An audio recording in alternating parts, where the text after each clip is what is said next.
Chers frères et sœurs, avant de visionner cette vidéo, nous voudrions vous dire quelques mots. La vidéo que vous vous apprêtez à voir a été tournée il y a de ça plusieurs mois. Il n'est pas impossible que vous y déceliez des erreurs de cadrage ou autres. Nous avons fait notre maximum pour avoir le meilleur rendu possible et nous essayons sans cesse de nous améliorer.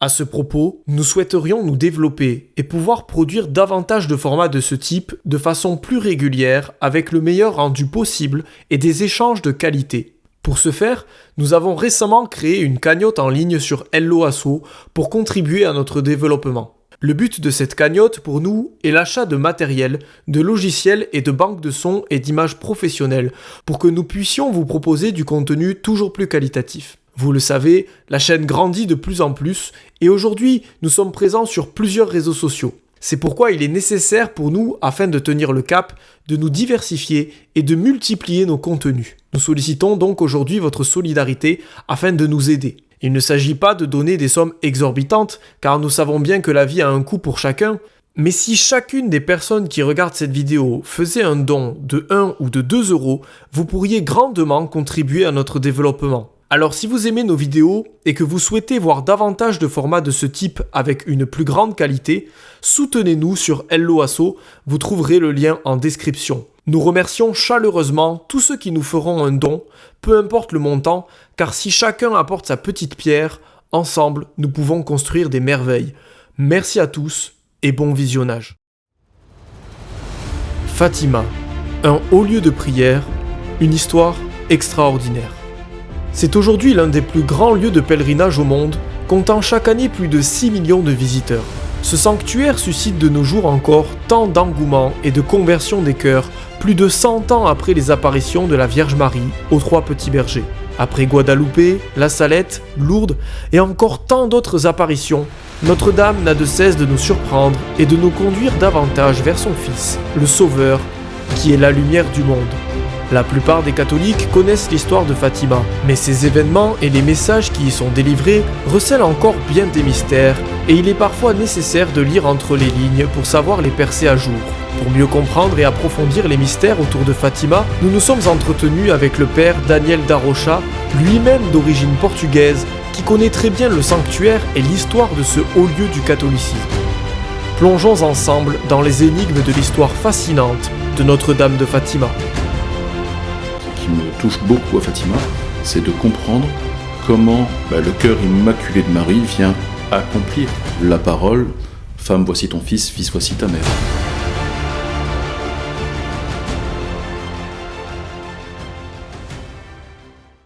L'apparition de Notre-Dame de Fatima est-elle reconnue par l'Église ? Pour une reconnaissance d'apparition, il faut que le diocèse reconnaisse l'apparition, et l'apparition de Fatima va être reconnue en 1930. Et jusque-là, à partir de 1920, l'image de Notre-Dame de Fatima va être faite, et il y a des pèlerinages sans aucune interruption depuis le miracle du soleil en 1917. Toute reconnaissance d'apparition appelle les gens à avoir la foi dans cette apparition, mais cette reconnaissance n'appelle pas la foi du même ordre que le credo ou le dogme de l'Église. On reconnaît l'apparition, on demande aux gens d'y consentir et de découvrir le mystère qui peut être là. Très clairement, l'apparition de Notre-Dame de Fatima sera reconnue en 1930. Pourquoi la Vierge est-elle apparue ? Pourquoi à cette époque précisément et au Portugal ? Donc la Vierge apparaîtra en 1917 au Portugal, dans une période compliquée. On sait tous que 1917, c'est la Révolution russe. C'est en même temps important de comprendre la période de la Première Guerre mondiale. Benoît XV, en 1916, demandera la paix aux belligérants, et la paix n'arrivera pas. Et donc en 1916, il y a déjà, qui précède l'apparition de 1917, l'apparition de l'ange du Portugal qui vient à la rencontre des enfants par 3 fois, les appelant à s'offrir pour la paix et à vivre de la paix. En 1917 au Portugal, il y a une montée de l'anticléricalisme qui est présent. Et on fait défiler les enfants dans la rue en leur disant « ni Dieu ni maître », ce qu'on pourra connaître par d'autres révolutions par la suite. Et les congrégations religieuses ont été mis en dehors du Portugal. Et la Vierge Marie vient en cet endroit-là. Pourquoi sur ce plateau ? C'est intéressant de découvrir que ce lieu-là a une importance pour le Portugal, puisqu'à 12 km de ce lieu-là va se constituer le pays lui-même. À 12 km de Fatima, vous avez un sanctuaire qui est Batalha, l'endroit où Marie a donné au Portugal la victoire contre les Espagnols. Et c'est l'endroit où le chapelet est arrivé aussi au Portugal, puisque ce sanctuaire va être confié aux dominicains depuis sa création. Pourquoi la Vierge s'adresse-t-elle à des enfants ? Dans toutes les apparitions, on découvre qu'elle vient d'une manière particulière rejoindre des enfants. Vous savez que le mot enfant veut dire celui qui n'a pas de parole.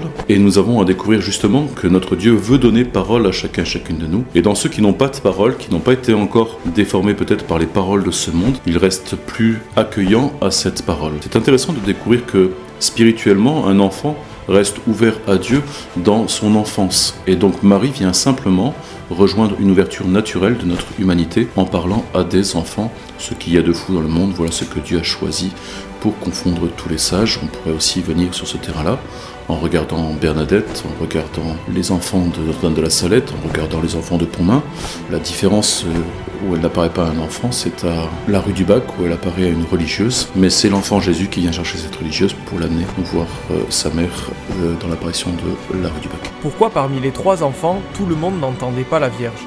François voit mais n'entend pas. Marie viendra dire simplement que s'il n'entend pas, c'est qu'il a besoin de prier beaucoup. Parce que la première question qui est posée par Lucie, c'est « Est-ce que je vais aller au ciel ?» L'enfant qui n'entend pas, François, peut-être avait un désir moins grand de ce ciel, peut-être était marqué par différents péchés dans sa vie, peut-être que son tempérament, son caractère l'avait replié un peu plus et qu'il ne vivait pas de la grâce du bon Dieu. En tout cas, l'apparition viendra le réveiller dans cet accueil de la grâce, puisque c'est celui qui n'entendait pas, François, qui partira le premier en ayant prié le plus et en ayant consolé le plus le cœur de Jésus, ce qui est sa découverte dans les différentes apparitions, la nécessité de consoler le cœur de Jésus. Qu'est-ce que le miracle du soleil ? Que s'est-il passé ce jour-là ? Le miracle du soleil, en fait, vient le 13 octobre. Il vient alors que Lucie, Jacinthe et François avaient demandé le 13 septembre un miracle. Et donc Marie dit, en septembre, il y aura un miracle qui sera là et tous croiront. Ce qui est intéressant sur ce miracle du soleil, c'est que les gens voient le soleil, et donc quand on a annoncé un miracle, tout le monde vient. Il y avait ce jour-là 70 000 personnes qui étaient présentes sur ce terrain, à la Cova d'Iria, qui veut dire en fait la cuve de la paix. Et donc là, dans cette vallée boueuse, voici qu'il y a 70 000 personnes qui sont là réunies, qui ont écrasé toutes les récoltes qui étaient là autour. Et s'il n'y a pas de miracle, toute la famille a peur que les enfants meurent ou soient tués par les curieux. Et ce jour-là, donc, le soleil va venir se manifester. Et comme je vous le disais, toute apparition vient montrer que la création est dans les mains du Créateur. Donc la création est au service du Créateur et la création vient manifester quelque chose de la puissance du Créateur. Le soleil va être présent en ce lieu, va tourner. Mais ce qui est intéressant de comprendre, c'est que les gens voient le soleil tourner et se tournent vers Dieu en demandant pardon et en ayant peur. Mais les enfants voient autre chose.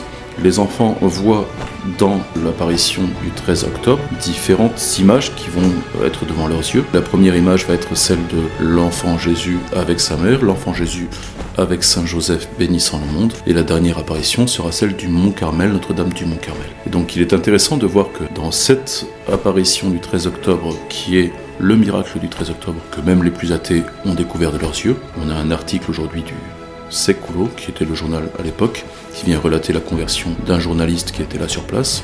On a quelques photos en noir et blanc, ce qui est toujours intéressant pour nous aussi de voir les choses comme elles ont pu se passer, avec quelques clichés qui sont là, et de découvrir quelques témoignages de gens athées qui se sont convertis après cela. Un des points qui est aussi intéressant sur ce miracle du 13 octobre, c'est que le pape Pie XII relate qu'il aurait vu, lui, ce miracle aussi depuis Rome, alors qu'il se vivait le 13 octobre. Chose intéressante, sachant que le pape Pie XII va être ordonné évêque le 13 mai 1917. Donc Pie XII va être un pape très lié à Fatima, et si un jour vous allez à Fatima, vous découvrirez sa statue qui est en bonne place sur l'esplanade de Fatima. En tout cas, ce 13 octobre, ça ne peut pas être une hallucination collective, puisque 70 000 personnes qui disent la même chose, ça n'existe pas de cette manière-là, donc c'est simplement le Seigneur qui vient à la rencontre d'un peuple, les aider à croire en découvrant le soleil qui vient à la rencontre, et nous savons tous que le soleil invaincu, c'est le Christ lui-même, donc que nous puissions avancer dans la lumière. Quel est le rôle de l'ange de Fatima ? L'ange apparaîtrait en 1915 ou 1916 et dit qu'il est l'ange de la paix, l'ange du Portugal.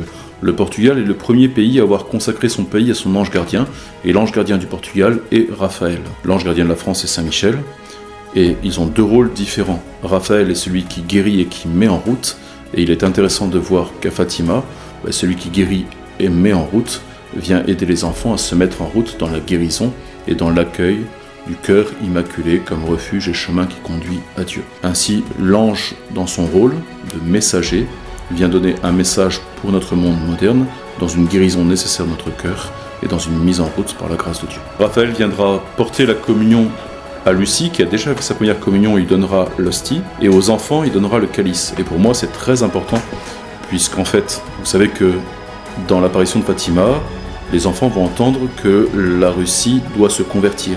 Et les enfants pensaient que la Russie c'était une dame. Mais dans l'église orthodoxe qui va être persécutée en 1917, tout baptisé enfant reçoit la communion par le calice.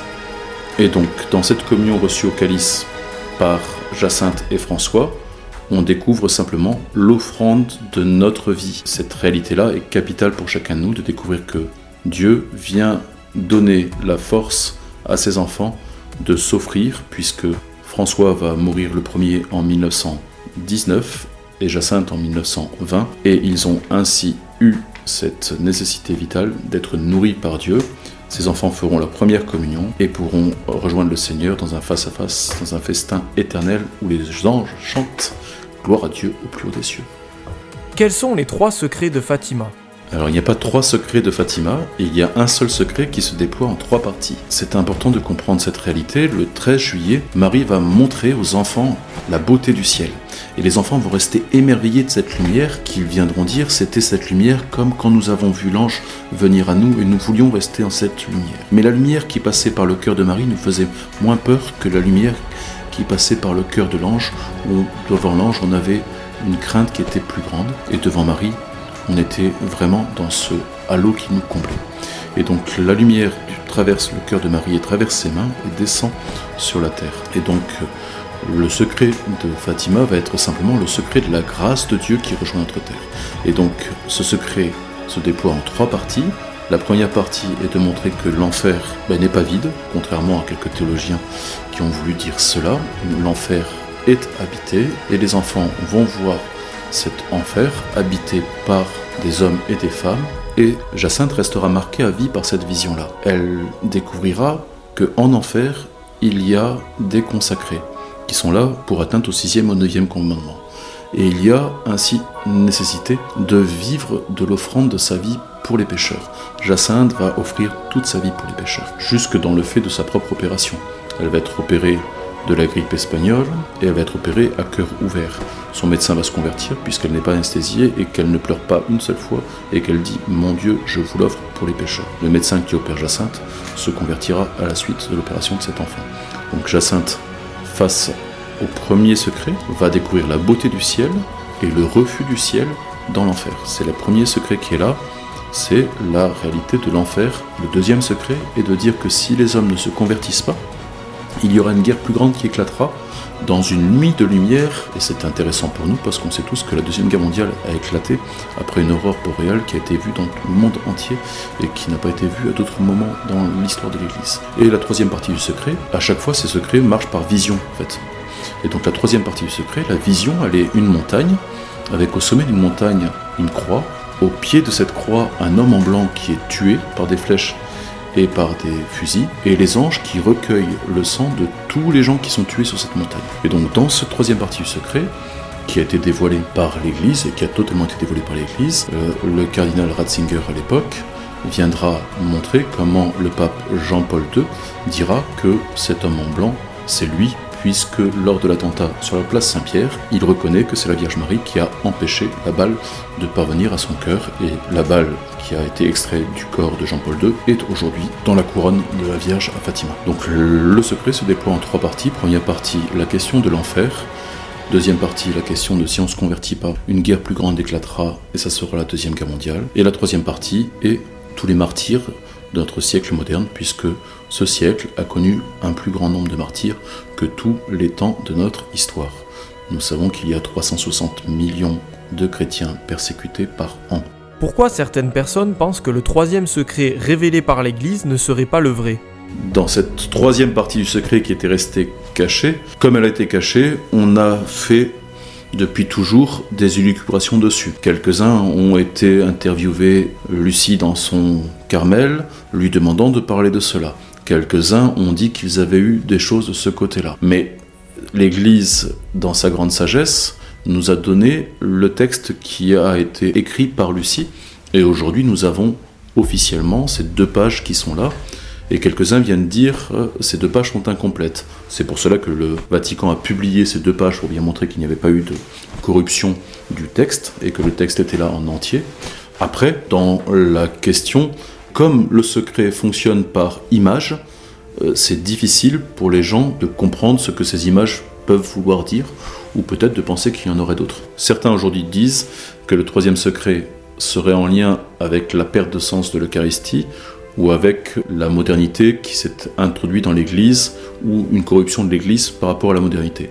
Mais si on regarde les images qui sont là présentes dans ce 3e secret, on n'a ni plus ni moins que la question des martyrs, c'est-à-dire des témoins, et la question de la conversion, pénitence, pénitence, pénitence. Le pénitence, pénitence, pénitence qu'on entendait à Lourdes par Marie, on l'entend aujourd'hui dans le 3e partie du secret, et on a avancé comme cela. Les gens qui disent aujourd'hui que ce 3e secret n'est pas vrai, sont des gens en fait qui veulent se placer en dehors de l'Église.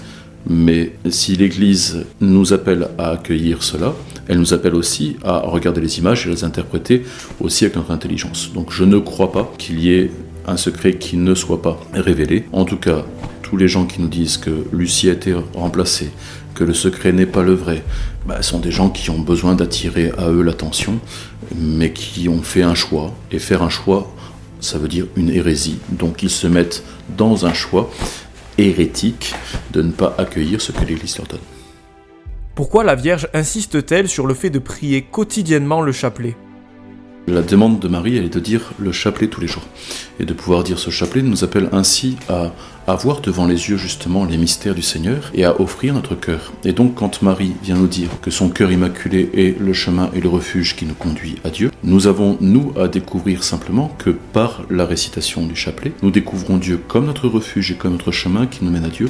Nous gardons devant les yeux le mystère de sa vie, et nous faisons simplement des je t'aime à Marie sans cesse lancés vers Dieu, comme des petites roses lancées. Dire notre chapelet chaque jour, c'est la manière simplement de rester relié à Dieu et de ne pas avancer à perdre cœur, mais en cœur à cœur. À la fin, mon cœur immaculé triomphera. De quoi parle la Vierge ? Donc, dans la question du triomphe du cœur immaculé de Marie, on découvre toute la pédagogie du Seigneur et toute la découverte de cette importance du cœur. En terre de France, vous savez que le Seigneur est venu montrer son cœur à Paray-les-Moniales, et il dira « ce cœur qui a tant aimé les hommes a soif de l'amour des hommes ». Et la compréhension du cœur est importante pour nous, puisque le cœur, au niveau de la Bible, est le lieu de l'intelligence, de la volonté et du sentiment. Et nous, trop souvent, nous dissocions les choses. Et quand Marie dira à la fin « mon cœur immaculé triomphera », c'est juste de comprendre que dans l'accueil de la grâce de Dieu, l'intelligence, l'affectivité et la volonté sont totalement reliés à Dieu, ce pourquoi nous sommes faits pour connaître et aimer Dieu, et ainsi que notre cœur soit relié au cœur du Christ. Et si le cœur immaculé triomphe, c'est ni plus ni moins que Marie a laissé la place à la grâce de Dieu, et que nous sommes, nous, appelés à prendre Marie chez nous, pour notre richesse, afin que la grâce de Dieu soit notre richesse. Le message de Fatima a-t-il un lien avec d'autres apparitions ? Pour moi, le message de Fatima vient poursuivre toutes les apparitions. Tout ce travail de Marie pour que nous puissions nous ouvrir à la grâce de Dieu et pour que nous puissions répondre. Marie nous est donnée comme mère au pied de la croix, elle ne cesse de nous enfanter pour que nous soyons enfants de Dieu. Et à Fatima, Marie vient réveiller un monde en guerre, qui a peur de la guerre, un monde qui a oublié l'Eucharistie, qui a oublié la grâce, et qui vient ainsi remettre dans le message de Fatima l'Eucharistie au centre, et l'Eucharistie comme sacrifice, comme don total du Christ pour nous, et comme l'appel à nous donner. Et c'est en cela que le message de Fatima vient poursuivre et accomplir tous les autres messages, puisque les messages de la Vierge, si nous les reprenons en tout cas en terre de France, sur la rue du Bac, on a « Ô Marie conçue sans péché », donc la dimension du péché qui veut dire manquer le but et ne pas s'ouvrir à cette grâce de Dieu. Donc on a la dimension du péché et du cœur de Jésus et de Marie dans la médaille qui est frappée. Dans le message de Lourdes, on a ce message, pénitence, pénitence, pénitence. Et dans le message de Fatima, on va avoir toute l'importance de prier pour les pécheurs et de s'offrir pour eux. S'offrir pour ne pas souffrir, c'est mon petit jeu de mots que j'aime beaucoup. Tu souffres quand tu n'es pas uni à Dieu, quand ton manque n'est pas uni à Dieu. Et si tu t'offres, tu vis simplement de l'amour du Seigneur. Donc s'offrir pour ne pas souffrir. Les apparitions de Fatima sont-elles encore d'actualité ? On appelle le sanctuaire de Fatima l'autel du monde. Et profondément dans ce monde moderne, le cardinal Ratzinger à l'époque dira que Fatima est la plus grande des prophéties pour le monde moderne. Et pour chacun de nous, dans la compréhension de l'Eucharistie, qui est une des plus grandes problématiques du monde moderne, nous découvrons que Fatima a une place importante pour comprendre l'Eucharistie. Et pour comprendre que l'Eucharistie est le saint sacrifice, le don du Christ, qui nous appelle à vivre en hommes et femmes nourris de Dieu, répondant à son amour et offrant notre vie à la suite du Christ. Et c'est en cela que Fatima a une pertinence pour notre monde et continue encore aujourd'hui de nous nourrir.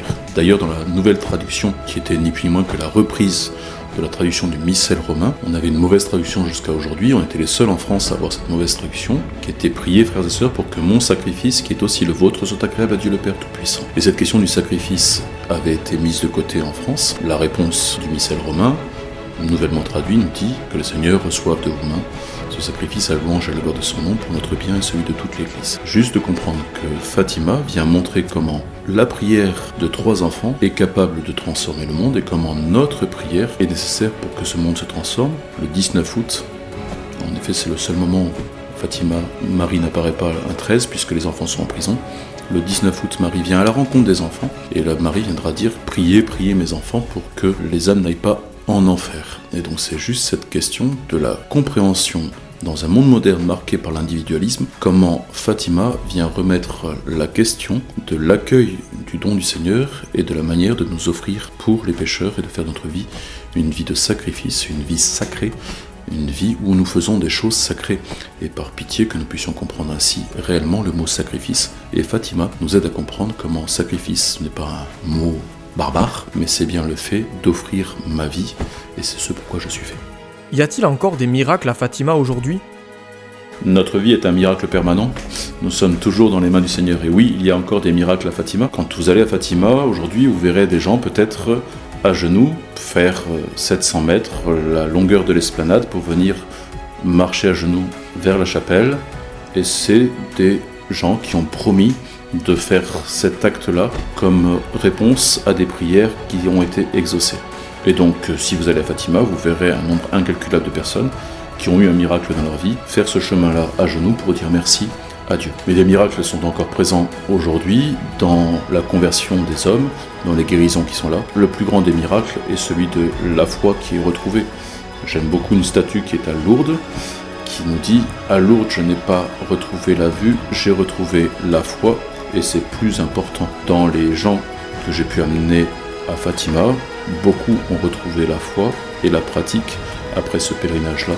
Et c'est là la réalité du miracle. Si vous aviez une chose à retenir de cette apparition, qu'est-ce que ce serait ? Ce qui me plaît beaucoup sur l'apparition de Fatima, c'est qu'en fait, elle vient remettre toutes les problématiques de catéchèse qu'on a dans le monde moderne d'aujourd'hui. Quand tu es à Fatima, tu te retrouves à découvrir que les anges sont là et qu'ils t'aident et qu'ils te demandent de prier et qu'ils t'aident à prier. Tu découvres que la grâce est plus forte que la guerre et que l'enfer est une possibilité, mais qu'on a à prier les uns pour les autres dans la communion des saints. Et tu découvres l'importance de l'Eucharistie comme centre et sommet de ta vie et comme source de l'offrande de ta vie.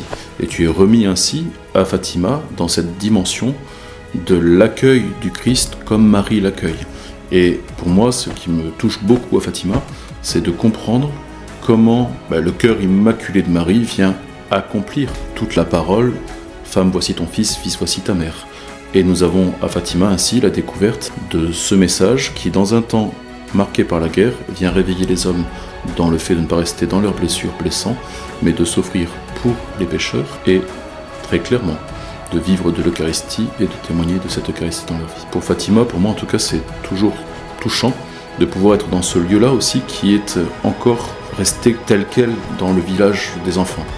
Et d'avoir la chance de pouvoir être dans une oliveraie au lieu des apparitions de l'ange. Et quand vous êtes dans une oliveraie en train de prier en silence, vous vous retrouvez à Gethsémani en fait.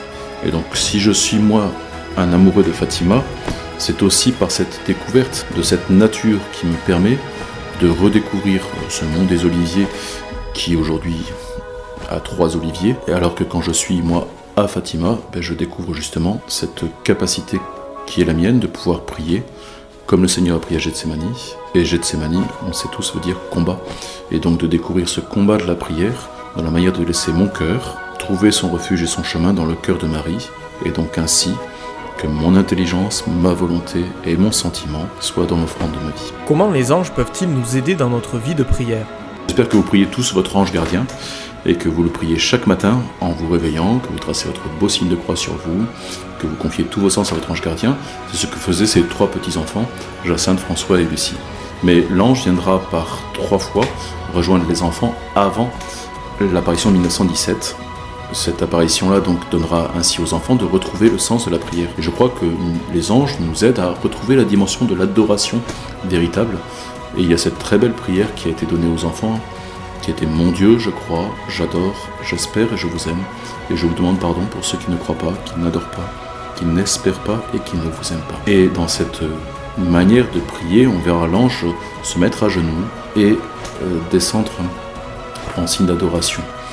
Et nous avons les uns les autres à découvrir avec nos anges la manière d'adorer le Seigneur, de le mettre à la première place et à écouter notre ange gardien, nous donner de voir le ciel et de voir la dimension spirituelle de notre vie, de regarder au-delà de notre regard, alors que nous puissions les uns les autres découvrir avec nos anges la manière de vivre en hommes et femmes reliés à Dieu dans cette dimension spirituelle. Peut-on prier la Vierge Marie en tant que chrétien ? Marie est mère de Dieu, elle est mère du Christ, et c'est elle qui a dit oui à la chair du Seigneur qui rejoint notre chair. Dans cette réalité du Verbe qui s'est fait chair, on a à découvrir simplement celle qui continue de prier, qui nous était donnée pour mère au pied de la croix. Marie nous est donnée pour mère au pied de la croix. Femme, voici ton fils. Fils, voici ta mère. Et à partir de cette heure-là, le disciple a pris chez lui. Le texte grec, si on est précis, nous dit l'a pris pour seule richesse chez lui. Et donc pour chacun et chacune de nous, découvrir Marie dans notre propre vie spirituelle, ce n'est pas faire écran au Seigneur, c'est découvrir la manière d'accueillir encore plus la grâce de Dieu dans notre vie et de découvrir celle qui prie pour nous pour que nous ayons un oui total. Que dire aux personnes protestantes qui considèrent que les apparitions de la Vierge Marie sont démoniaques ? Les apparitions de Marie ne peuvent pas être des apparitions diaboliques, et encore moins l'apparition de Fatima, puisqu'elle montre l'enfer et qu'elle appelle à prier pour la conversion des pécheurs et à prier pour s'offrir pour les pécheurs. Donc Dieu ne peut pas se tromper, ni nous tromper, et donc les apparitions mariales ne peuvent absolument pas être celles du maître de l'illusion. Y a-t-il un lien entre Fatima et l'islam ? Fatima est la fille de Mahomet, et ce qui est intéressant, c'est que dans plusieurs endroits où la Vierge est apparue, il y a un lien avec l'islam. Pour Fatima, la ville de Fatima portait ce nom-là parce que une jeune femme avait été prise de guerre dans une bataille et elle va se convertir de l'islam au christianisme. Si Marie apparaît à Fatima, elle vient simplement nous aider à découvrir ce que Marie veut dire, étoile de la mer, pour que tout homme avance à bon port et que tout homme découvre celui qui est sauveur. Alors nous espérons que Fatima donnera à beaucoup de musulmans de se convertir.